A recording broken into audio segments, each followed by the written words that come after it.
In the name of God, the compassionate, the merciful, hello and welcome back to IRINN English News with me, Reza Mohajir, and the rest of the team.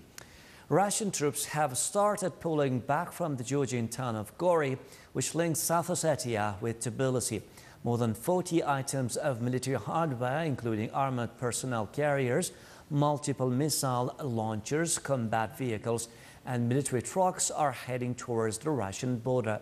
The ministry says the withdrawal of troops is going ahead on schedule. The Russian Defense Ministry said the withdrawal of units of the Russian 58th Army from the Georgian city of Gori started on Thursday morning. The assistance of the West to the Georgia pushed the region to war than to peace. Former head of Soviet Union Mikhail Gorbachev says he is certain that Saakashvili would not have dared to attack without outside support. Gorbachev said it's principally important to give an answer to the question to what extent the West was aware of the plans of Georgia to attack South Ossetia.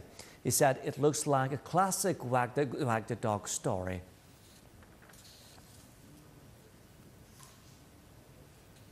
And Washington is to dispatch a nuclear submarine to Georgian waters. Reportedly, the United States officials feel that sending conventional weapons to Georgia will not perform miracles against rapid ground force of Russia with modern armored vehicles. A Russian newspaper said the White House has pressed Pentagon to send carriers and battleships to the Black Sea. And Russia's foreign ministry fears the deployment of a U.S. missile shield just 70 kilometers from its border will lead to an arms race in Europe and beyond. The statement came after Washington and Warsaw signed a deal to place 10 missile interceptors in Poland and strengthen military ties between the two states. A corresponding radar station is to be deployed in the Czech Republic. Moscow accuses the U.S. of attempting to disrupt balance and stability in the world. According to Russia, the U.S. missile shield in Europe has nothing to do with threats from Iran, as the Middle Eastern state is many years from having the capability to deliver missile strikes on Europe. And Russian ambassador to NATO, Dmitry Rogozin, has been recalled to Moscow for consultations. He said the consultations in Moscow would focus on further development of relations between Russia and its allies and the future programs of military cooperation with those states. Rogozin said that Russia will also reconsider the volume of partnership with NATO. Russia and Syria presidents are to discuss the Middle East settlements, Iraq fulfillment of the clauses of the inter-Lebanese agreements in Doha.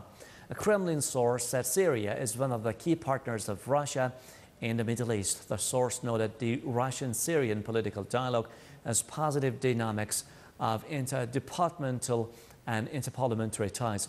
The official noted the two sides are also maintaining regular contacts with the framework of their foreign ministries. The source added the priority attention in Medvedev-Assad talks will be given to the problems in the Middle East, settlement, Iraq, and the fulfillment of clauses of the inter-Lebanese agreements made in Doha. And Russia's envoy to Iran, Alexander Sadovnikov, says his country welcomes Tehran's participation in restoring stability to the Caucasus. Sadovnikov said Iran is a country that has cordial ties with both Russia and Georgia, and Moscow understands that Tehran wants peace and stability to be established in the Caucasus. The Russian ambassador dismissed reports that his country plans to remain in Georgia as baseless propaganda launched by the Western media against Russia. He added, "We cannot set a date for a complete pullback because we are observing moves on the Georgian side." And the Abkhazian parliament has approved an official appeal to Russia to recognize its independence. Political parties and social organizations in the breakaway republic are calling for a massive rally in the capital, Sukhumi, to support the government. During the gathering, they are expected to approve a statement asking Russia to recognize the republic's independence. South Ossetia is also planning to hold a rally. According to the Republic's president, some refugees who fled to the region will return to take part in the event. On Wednesday, the Abkhazian President Sergei Bakpash appealed to Russia and to the governments of other countries to recognize Abkhazia's independence. And Russia circulates to the United Nations Security Council a draft resolution on Georgia endorsing the 6-point peace plan already agreed to by Russia and Georgia.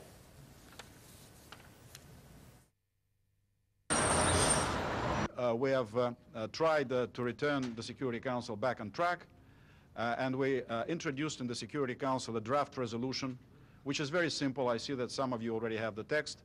It is just a verbatim reiteration of the Medvedev-Sarkozy 6 principles. What you see in the first paragraph of this resolution is a word-to-word, comma-to-comma